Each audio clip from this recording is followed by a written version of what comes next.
The beautiful thing about this practice is that it does not have to dip so deeply in. Everyone has their own definition of it, but particularly within somatic experiencing, we truly believe in titration. And what that is like it's taking things little by little by little. You don't always have to go too deep into the content, right? The why, the what of what happened. We mostly need to look at the how and the after effect of what the body is carrying. Put up your mask, let down your guard, and let's talk about the real real. This is the Bring Your Own Mask podcast.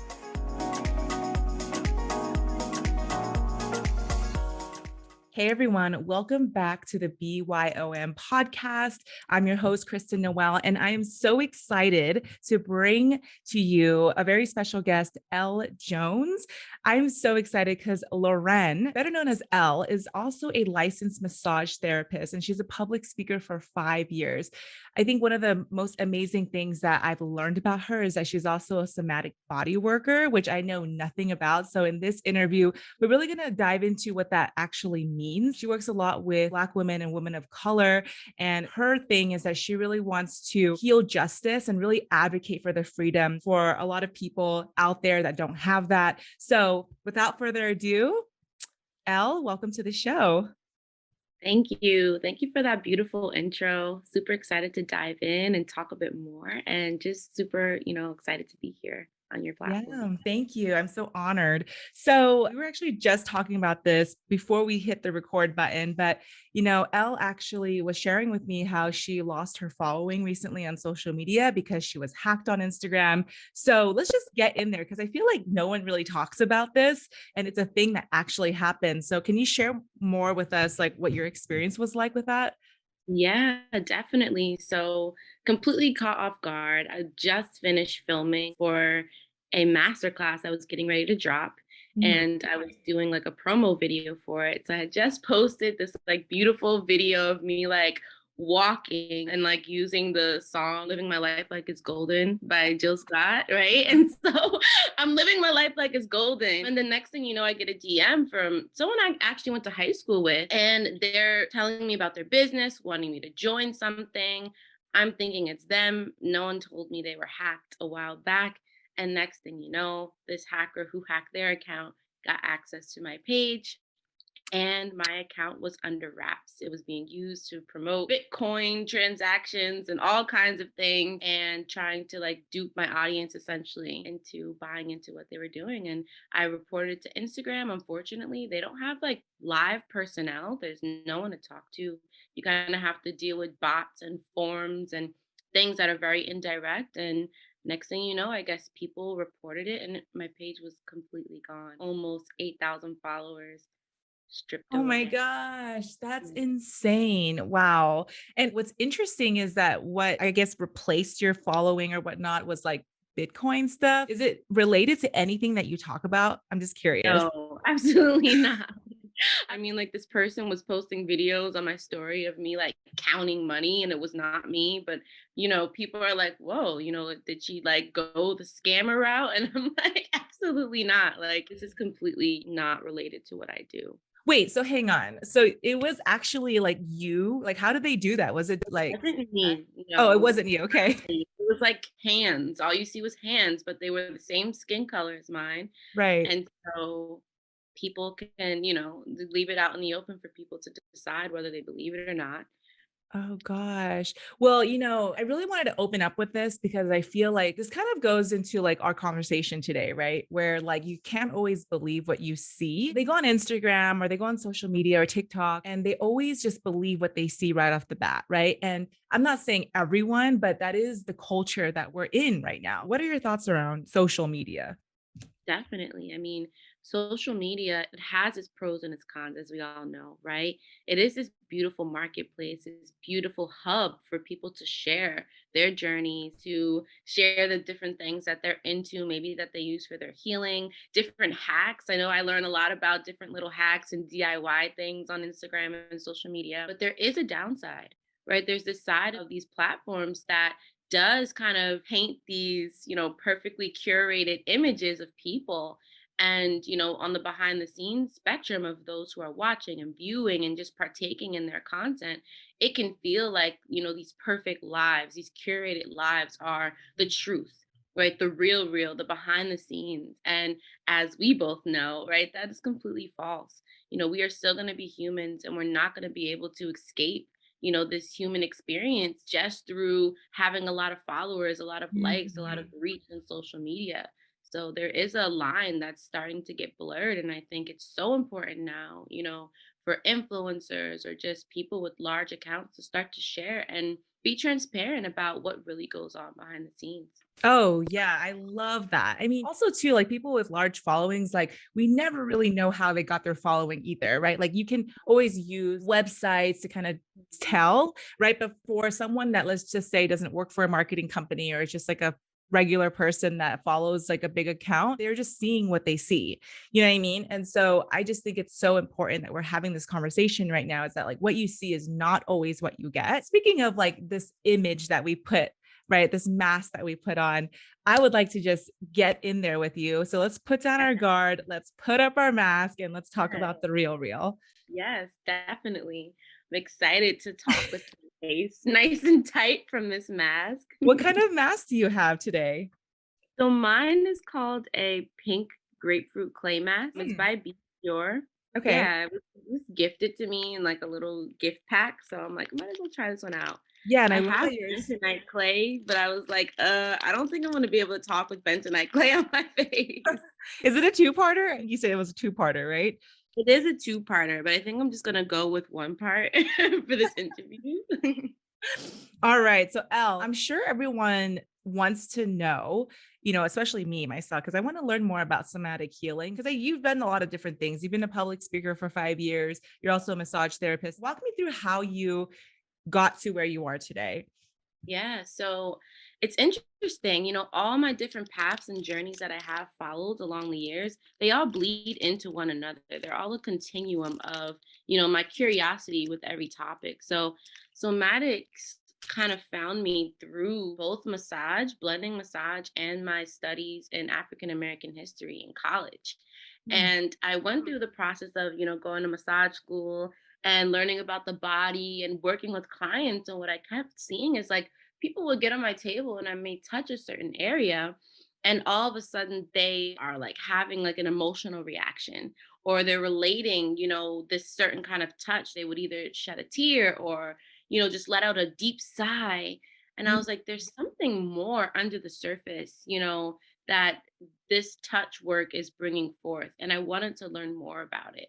So my curiosities kind of sent me down this rabbit hole. And eventually I realized the underlying problems, especially for people of color. And, I think just people in general who are struggling in today's life is trauma. And as I started to dig deeper in it, I kind of just Googled it, looked for like places that I can learn more and study.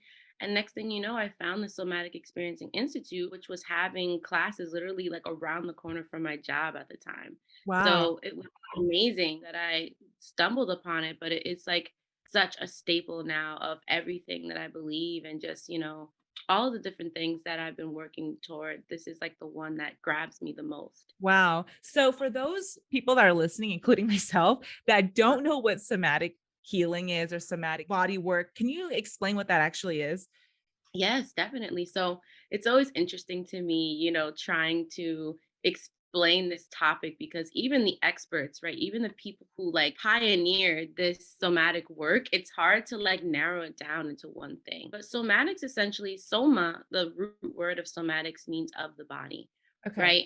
And it's essentially this connection, the regarding of the body when we look at healing through all three parts, right? The mind, the body, and the spirit, right? But there's just this overarching connection that relates into the nervous system and Mm, how we heal through all those different pieces. So, somatics essentially is a healing modality that works through the body, through the sensations, and through different elements of experience, right? That resources those things to help aid the nervous system in processing out old traumatic residue and releasing stress and kind of like regulating, mm, right? To bring us back into a state of balance, what we like to call the ventral vagal state, like this mm. present, aware, in your conscious minds, right? And being able to just enjoy life from a vital sense. Yeah. So what's the major difference between that and let's say getting like a regular massage? Yeah, so it's a huge difference, right? Somatics almost is like a bridging between like I don't want to say talk therapy, but forms of like mindset work and touch, right? And not everyone uses touch.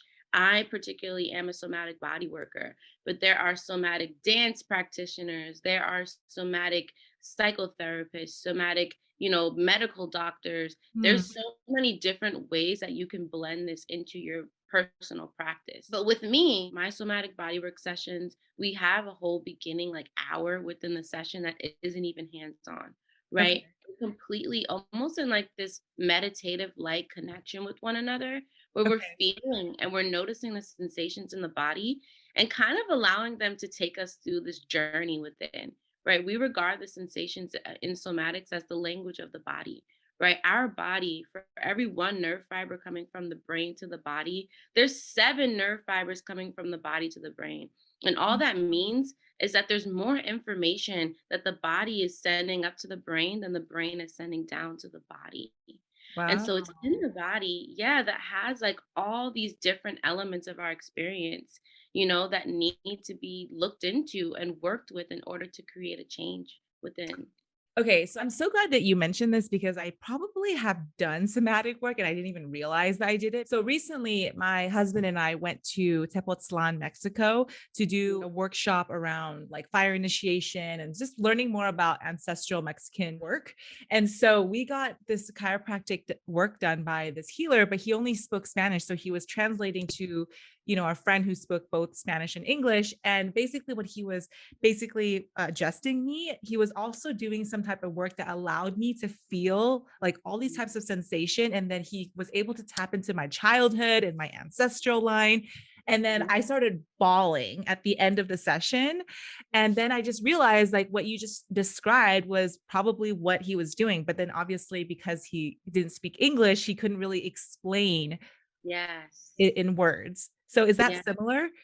It absolutely is. Somatics is super related to almost like shamanism. And it Mm, sounds like that's what you were experiencing. It sounded like he had a shamanic history. There's a big shamanic presence in Mexico.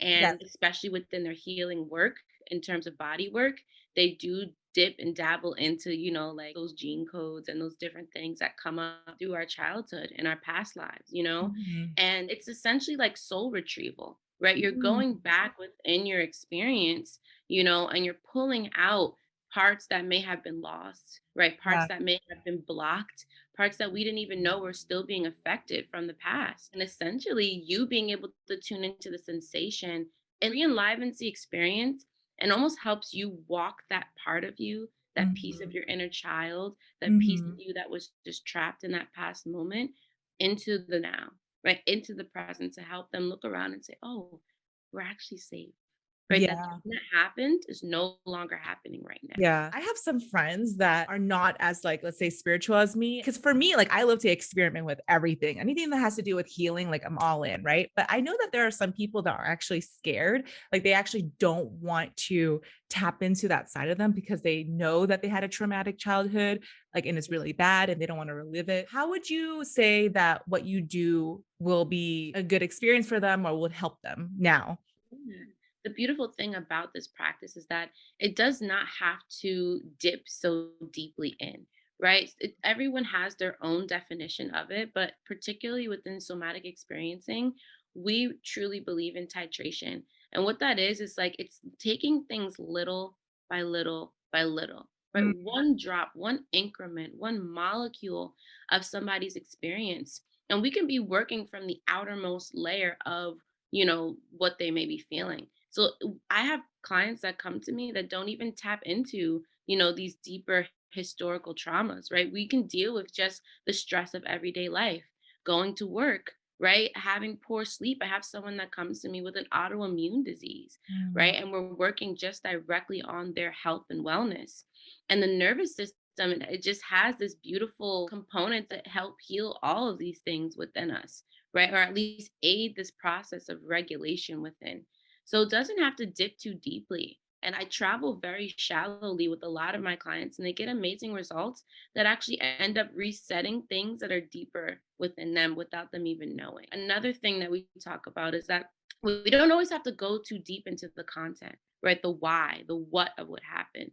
We mostly need to look at the how and the after effect of what the body is carrying, right? We can work directly with that and make a change without ever digging into the topic at hand.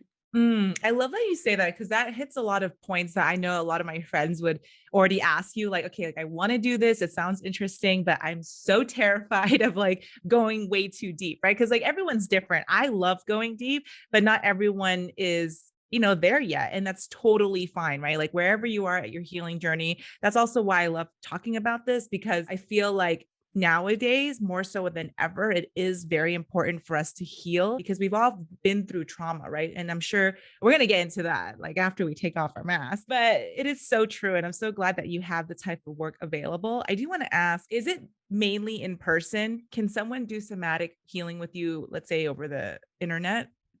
Yes, absolutely. So it's not mainly in person. My somatic body work aspect is in person, but I do offer virtual one on one sessions that we do over Zoom, just kind of like this interview. Yeah. And it has the same impact, right? It's something just about holding the space. Like essentially, when you're going to get therapy and you're going to do these like healing practices with other people, especially like in the form of mentorship or coaching, it's essentially something we call co regulation, Mhm. right? And so human beings are literally wired to heal in the presence of another, right? It's just like if you have a pet and like you are feeling super stressed and you go and you just lay there and pet your dog and like all of a sudden you feel better, Yeah. right? Or you're with your girlfriends and just getting out of the house and being in their presence lifts your Yeah. spirit. It's co-regulation, right? It's the way that we are wired as humans. And so these virtual sessions, they still hold that same like co-regulatory space. And I have also a 3-month mentorship that's also virtual, where we dive more deeper into the embodiment journey. And I work a lot with entrepreneurs there, Mhm. right? Where people who are like wanting to step into business, but not yet fully believing in themselves, right? Might be dealing with imposter syndrome, might be still feeling held back by a lot of their past traumas, but have these big, brilliant visions. We work within that unraveling process and being able to come back home to self and kind of like rebirth and reshape them into where they're headed. Okay, first of all, I want to point out two things because I want to get to your one-on-one and your group session in just a bit. But you said something that literally was an aha moment for me because I do get a lot of people that say like there's a difference between like seeing someone in person and then doing it online. And the way you described about seeing a puppy and like being able to pet it reminded me of when I was so elated when I saw this video of like a puppy on TikTok and he was so cute. And like I just had the same sensations that I had if I were to like see that puppy in person. Right. And so the reason why I'm bringing this up is because I feel like so many people, like, because it's not in person, they shy away from it. Obviously, there's a preference, but it does really work the same way. And that's also why I'm so glad that you brought that up because so many of us are bringing our businesses online, right? Mhm. And like people are probably questioning like is it work the same way? Yeah. Can I really do this online? And so I'm glad that you mentioned that because it made me realize that essentially it is, you know what I Yeah. mean? There's differences, of course, right? Yeah. This in-person connection, it brings forth a different chemistry, right, in the body. But at the same time, it's mirroring the same thing, right? The intention is the same. The energy that we're putting into the container is Mhm. going towards the same place, right? So as long as we can both just hold that connection, Mhm. and honor also this virtual like space, right? Even though it feels like we're right here having a conversation, we Yeah. are essentially like the Brady Bunch, right? Like in these little boxes and squares. And, we have to also acknowledge that and create the space Mhm. inside of us to hold that as well, you know? Yeah.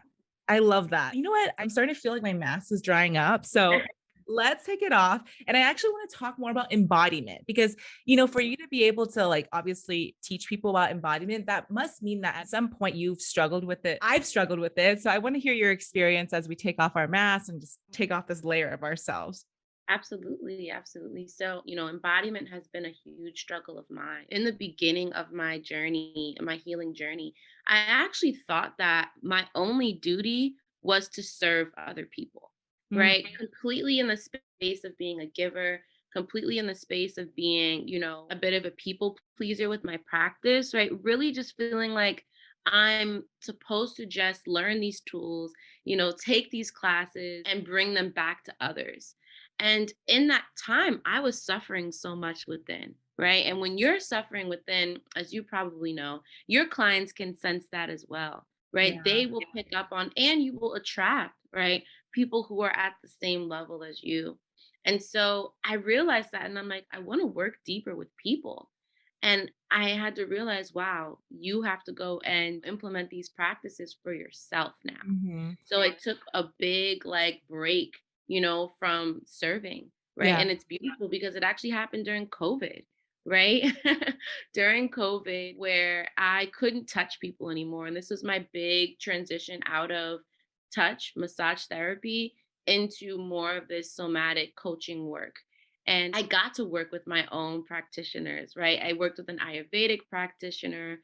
I worked with a spiritual business coach. I've worked with a somatic practitioner of my own, right? And I had to take a step back and say, oh, this is what was missing. So Mm, just walking myself through my own self care, my own journey helped me to see, like, wait, I'm not here to just be of service to people, but I'm here to walk this journey and really be a reflection and a testament to what it looks like, to be on your healing journey. And I think that's when my platform started to grow, where people started mhm. to gravitate towards my message, and really started to want to work with me more. Yeah. Yeah.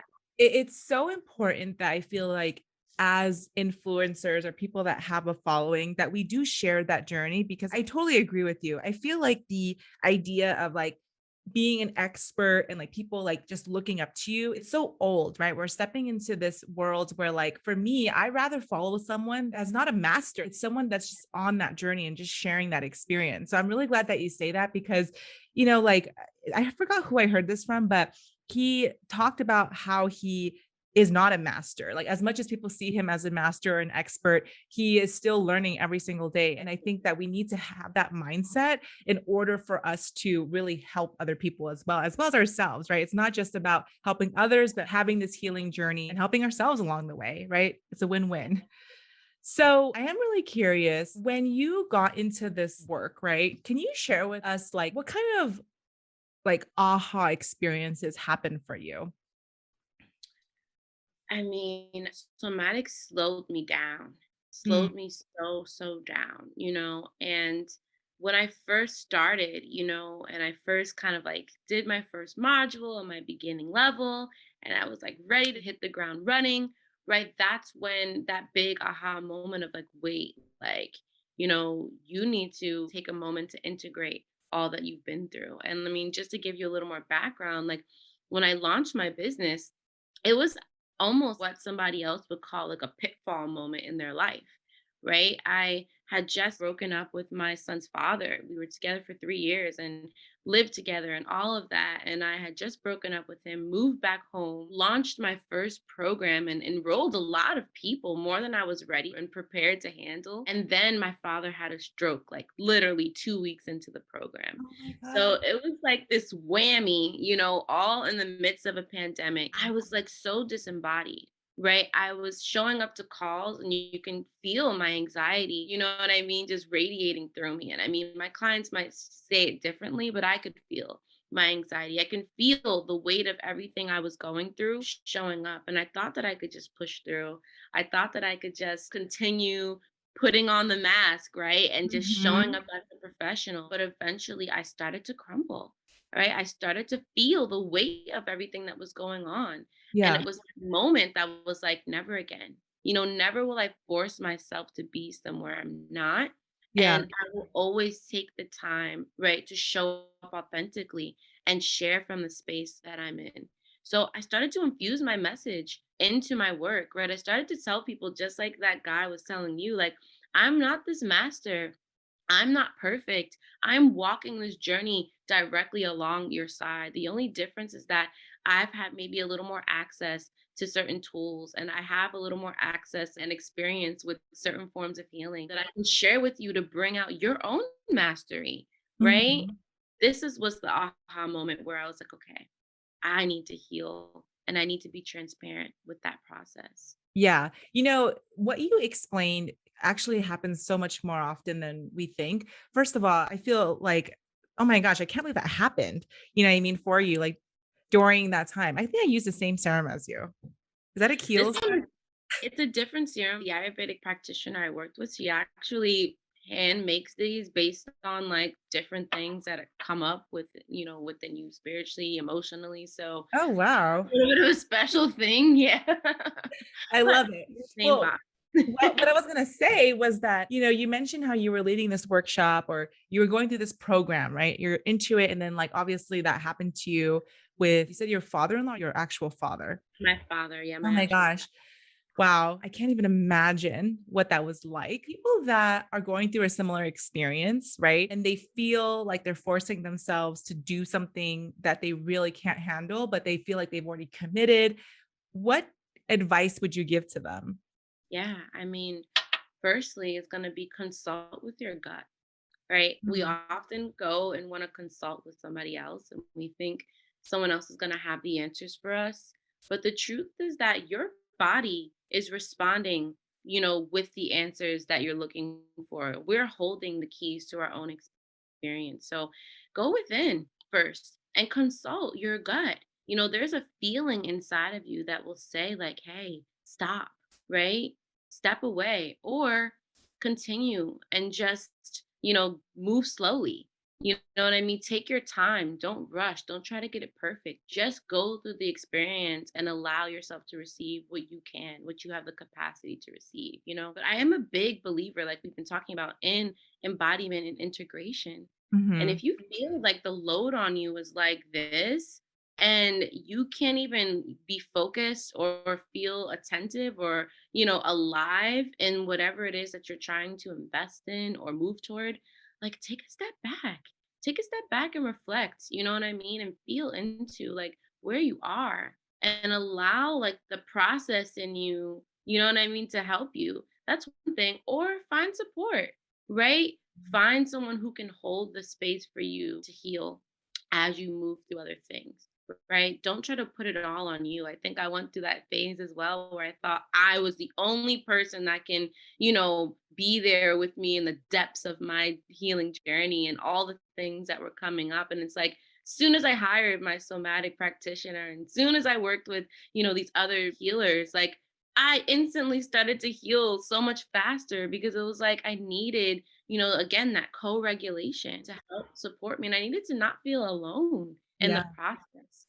Oh So my those gosh. would be the two things I recommend. I love that. And, obviously, we both work with a lot of entrepreneurs. I'm a huge proponent on healing. I think that when you're healing, you are essentially doing quantum leaps in your business, right? Like, as an entrepreneur, I want to hear from you, like what healing has done to help you get to where you're at, and how has it helped other entrepreneurs that you have helped in the past? Yeah, healing is entrepreneurship. Entrepreneurship, if anything's going to trigger you, it's going to be starting a business, right? And my actual healing journey is what birthed my business.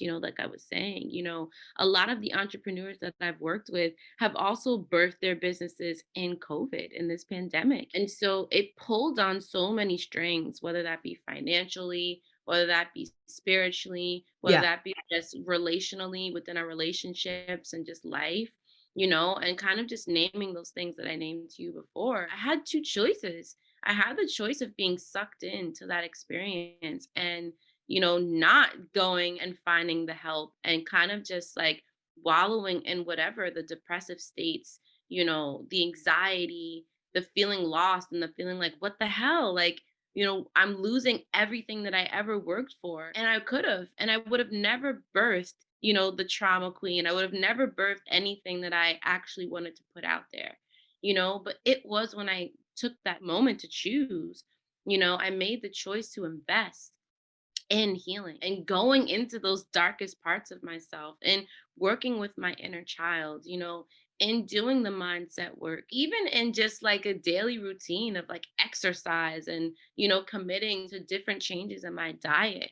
It was in those personal investments of my time and resources that help me, shape myself and become clear and become more empowered to be Mm. able to show up in my business and give what it was asking me to give, right? Like we think we can just keep, like we said before, wearing this mask and keep pushing ourselves through. But your audience, your clients will feel and will sense this energetic, deficit. They can tell, and it's more hard for you. I know that when I was in that beginning phase and I wasn't so as embodied as I needed to be at the level I was at, I could feel the disconnect from my clients. I'm like, I'm walking them through a journey that I myself haven't fully walked myself through, Right. And when I finally was like, no, here I am. We both were meeting at the middle and like, you know what I mean? Being able to see like, wow, like this is the journey and this is how I can show up for them. Yeah. Oh, I'm curious, how did you come up with the handle, the trauma queen? Yeah. So people have asked me this question. I've actually gotten a lot of controversy around it. And it's funny because I wanted that, right? I wanted it to be a little bit controversial because my brand is a little bit controversial, right? We are digging into topics that have been swept under the rug for centuries, right? Things that, especially in communities of color, right? People don't want to mention because Yeah. there is such these like dark past, right? That we have just been taught to silence. And so the trauma queen is me boldly stating that, yeah, we're going to authentically bring this trauma to the table and remove the taboos around it. Right. But then also, it's my commitment to my own healing of trauma, right? Mm, It's me saying that I will still be a queen, even though trauma has been a part of my life, right? mm. Even though I've gone through some things that may break some other people, right? I'm still going to regard myself as this queen, willing to heal and reclaim, right? My power, the pieces of me lost in that trauma to be whole and ready to show others how to do the same thing. Oh, I love that so much. I mean, I totally relate to that because I used to really believe that my trauma was the crutch to my Mm, success. That was like way in the beginning before I even got yeah, into entrepreneurship. But really, it's your trauma that really makes you who you are. Right. And like, I love that you are owning that completely. I totally resonate with that. And I absolutely love it. So, with that being said, for people that want to work with you, share with us like what you have going on, like what's launching. We want to hear about it. yes, definitely. So I have like a rolling enrollment for my one-on-one embodiment like sessions. So anyone who wants to just do a virtual like one-off session, you can Okay. always just go to my link tree, click embodiment session, and you can book those sessions anytime. Those are for like moments that you're feeling low, moments that you're feeling like I need some support, right? And maybe the most affordable offer that I have for people who need that extra cushion. And my other program that I'm relaunching in January is my one-on-one 3-month embodiment workshop, right? And this is where we work together for 3 months. I'm mentoring you not just through the somatic healing that we would do in just the one-on-one session, but we're going through your journey. I'm helping you find the things that can help you rise, right? We're Mm, working with somatic practices, we're working with this spiritual coaching aspect, right? Me essentially holding you at your highest and providing you all the resources to help you integrate, the journey that needs to in order for you to shape yourself and who you want to become. I love that. Your offers. It's great because like for me, right? Like if I'm listening in and like I love your vibe and like I want to try you out, I can like try you out for like that one session and you know what I mean? Like take a sample. And then once I get that experience, then I could really go into that 3-month container with you. Either way, if one of these calls out to you, definitely reach out to Elle. I'm gonna leave her links in the description. But Elle, it has been such a pleasure talking to you about somatic healing and what you do and embodiment. And I really am so glad that we talked about social media, even though it has, in a way, on the surface, it has nothing to do with what you do. But at the same time, it really does. Everything is kind of connected and layered. So thank you so much for being on the show. And yeah, it's been such an honor. Absolutely. Thank you for having me. And thank you for doing what you're doing, just highlighting these unmasked, right? These behind the scenes, these real raw moments for entrepreneurs and, revealing this journey so that it can help other people understand that you're not alone. We're all in this together, right? And you can do it no matter what. So thank you.